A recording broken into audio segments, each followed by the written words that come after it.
નમસ્કાર મિત્રો, દ્વિતીય સત્રાંત પરીક્ષા 2025-26 આજના વિડીયોમાં આપણે ધોરણ 3 પર્યાવરણ વિષયનું સંપૂર્ણ પેપર સોલ્યુશન જોઈશું। તો મિત્રો, તમે જો મારી ચેનલ ઉપર પહેલીવાર આવ્યા હોય અને હજી સુધી મારી ચેનલ સબસ્ક્રાઇબ ના કરી હોય તો મારી ચેનલ સબસ્ક્રાઇબ કરી બાજુમાં આવેલું બેલ આઇકન પ્રેસ કરી લેજો, જેથી આવનારા બીજા નવા વિડીયો ઝડપથી તમારા સુધી પહોંચી શકે। તો ચાલો મિત્રો, આજે આપણે ધોરણ 3 પર્યાવરણ વિષયનું પેપર સોલ્યુશન જોઈએ। સૌથી પહેલાં પહેલો પ્રશ્ન, એમાં પ્રશ્ન 1 વિકલ્પો છે, તો એમાં જવાબ આવશે ડ, પત્ર જે તે વ્યક્તિને મળે નહીં। બીજો પ્રશ્ન, એમાં જવાબ આવશે માટીના મકાનની દિવાલોને સમયાંતરે લીંપણ કરતા રહેવું પડે છે। માટીના મકાનમાં જીવજંતુઓથી સાવધાન રહેવું જોઈએ। માટીના બનાવેલા ઘર કાચા હોવાથી ચોરી અને લૂંટફાટ ન થાય તેનું ધ્યાન રાખવું જોઈએ। ત્યાર પછી આગળ જોઈએ ત્રીજો પ્રશ્ન, પોસ્ટ ઓફિસમાં શું શું જોવા મળે છે? તો એમાં જવાબ આવશે પોસ્ટ ઓફિસમાં પોસ્ટ માસ્ટર, ટપાલ, પરબીડિયા, કમ્પ્યુટર, ટેબલ ખુરશી, ટિકિટ, બાકડા, પંખો વગેરે જોવા મળે છે। એના જ અથવામાં બીજો પ્રશ્ન છે, પોસ્ટ ઓફિસમાં કયા કયા કામ થાય છે? તો એમાં જવાબ આવશે પોસ્ટ ઓફિસમાં ટપાલ અને પાર્સલ લેવામાં અને મોકલવામાં આવે છે। મની ઓર્ડર સેવા દ્વારા પૈસાની લેવડ દેવડ કરવામાં આવે છે। આ ઉપરાંત જુદી જુદી બચત યોજનાઓ પણ ચલાવવામાં આવે છે। ત્યારબાદ આગળ જોઈએ પ્રશ્ન 2, એમાં પહેલો પ્રશ્ન છે, એનો જવાબ, નશીલા પદાર્થોનું સેવન કરવાથી વ્યક્તિનું આરોગ્ય બગડે છે અને તેનું મૃત્યુ પણ થઈ શકે છે। નશીલા પદાર્થોનું સેવન કરનાર વ્યક્તિનો આખો પરિવાર અસ્તવ્યસ્ત થઈ જાય છે। ત્યાર પછી પ્રશ્ન 3, એમાં પહેલો પ્રશ્ન છે, એમાં જવાબ આવશે ક, આગમાં પકવે છે। બીજો પ્રશ્ન, એમાં જવાબ આવશે કે માટીના વાસણોના ઉપયોગ કે ખોરાક સ્વાદિષ્ટ બને છે અને માટીના વાસણો સસ્તા પડે છે। હવે મર્યાદા કે માટીના વાસણો ઝડપથી તૂટી જાય છે અને સાચવવા અઘરા પડે છે। ત્યારબાદ આગળ જોઈએ પ્રશ્ન 4, એમાં આપણે જોડકા જોડવાના છે। તો પહેલા સામે આવશે ડ, બીજા સામે આવશે અ, ત્રીજા સામે આવશે બ અને ચોથા સામે આવશે ક। ત્યારબાદ પાંચમો પ્રશ્ન, ઉનાળાની ઋતુમાં આપણે કેવા કપડાં પહેરવા જોઈએ? તો એમાં જવાબ છે ઉનાળાની ઋતુમાં આપણે સુતરાઉ, લીનન, ખાદીના, હળવા રંગના અને ઢીલા કપડાં પહેરવા જોઈએ।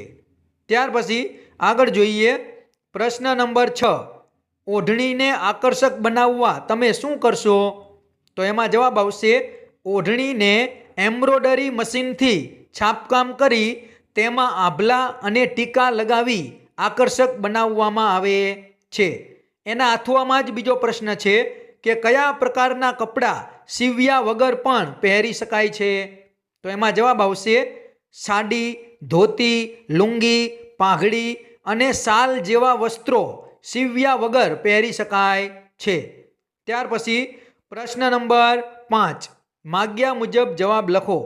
તો એમાં પહેલા પ્રશ્નમાં જવાબ આવશે ક, રમનાર આઉટ થાય છે। બીજા પ્રશ્નમાં જવાબ આવશે 2, ત્રીજો પ્રશ્ન, એમાં જવાબ આવશે મને ક્રિકેટ, ખોખો, લંગડી, ફૂટબોલ, વોલીબોલ, ટેનિસ, ચેસ અને પકડદાવ જેવી રમતો રમવી ગમે છે। આ પ્રશ્નમાં વિદ્યાર્થીઓ બીજી રમતના નામ પણ લખી શકે। વિદ્યાર્થીને જે રમત ગમતી હશે એ રમતના નામ લખશે। ત્યાર પછી આગળ જોઈએ પ્રશ્ન 6, માગ્યા મુજબ જવાબ લખો। એમાં પહેલા પ્રશ્નમાં જવાબ આવશે ખોટું, બીજા પ્રશ્નમાં જવાબ આવશે વરસાદ, ત્રીજા પ્રશ્નમાં જવાબ આવશે ડ, કોબીજ, ચોથા પ્રશ્નમાં જવાબ આવશે બ, ગાજર અને પાંચમા પ્રશ્નમાં જવાબ આવશે ક, જયા ઉપયોગમાં લીધેલા પાણીને બગીચામાં ઢોળી દે છે। ત્યાર પછી આગળ જોઈએ છઠ્ઠો પ્રશ્ન, તમે શાળાને સ્વચ્છ રાખવા શું કરશો? તો વિદ્યાર્થીઓ પોતાની રીતે મૌલિક રીતે પણ આનો જવાબ લખશે. જુઓ, મેં જવાબ લખેલો છે.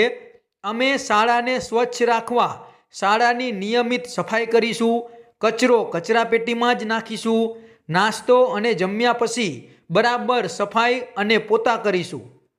પ્રશ્ન 7, પાણી બચાવવાનું સૂચન કરતા 3 સૂત્રો લખો. જુઓ, મેં લખેલા છે. તમે પાણી બચાવો, પાણી તમને બચાવશે. જળ એ જ જીવન. પાણી અને વાણી વિચારીને વાપરો. તો વિદ્યાર્થીઓ આના સિવાય પણ બીજા અન્ય સૂત્રો પણ લખી શકે. હવે આ 7મા પ્રશ્નના જ અથવામાં બીજો પ્રશ્ન છે કે પાણી બચાવવાના ઉપાયો લખો. તો જુઓ, એમાં જવાબ આવશે પાણી જરૂરિયાત મુજબ જ વાપરવું જોઈએ. ટપકતો નળ તરત રિપેર કરવો જોઈએ અથવા બદલી દેવો જોઈએ. નદી અને તળાવમાં કપડાં વાસણ ન ધોવા જોઈએ અને પશુઓને નવડાવવા ન જોઈએ. વરસાદી પાણીનો સંગ્રહ કરવો જોઈએ. ત્યાર પછી પ્રશ્ન 7, એમાં પહેલા પ્રશ્નમાં જવાબ આવશે બ, સંતુલન જાળવે. બીજા પ્રશ્નમાં જવાબ આવશે ઊંટ, ઘોડો, ગધેડો, બળદ, હાથી વગેરે. ત્યારબાદ આગળ જોઈએ. પ્રશ્ન 8, માગ્યા મુજબ જવાબ લખો. એમાં પહેલા પ્રશ્નમાં જવાબ આવશે અ, ગાંધીનગર. બીજો પ્રશ્ન, એમાં જવાબ આવશે અમારું ગામ સુંદર છે. અમારા ગામમાં એક સરસ મજાની પ્રાથમિક શાળા અને હાઈસ્કૂલ છે. એક મોટું તળાવ અને નદી પણ છે. અમારા ગામમાં બધા લોકો હળીમળીને રહે છે. તો આ પ્રશ્નમાં વિદ્યાર્થીઓ પોતાના ગામ વિશે લખશે. પોતાના ગામમાં જે જે સારું હશે તે લખશે.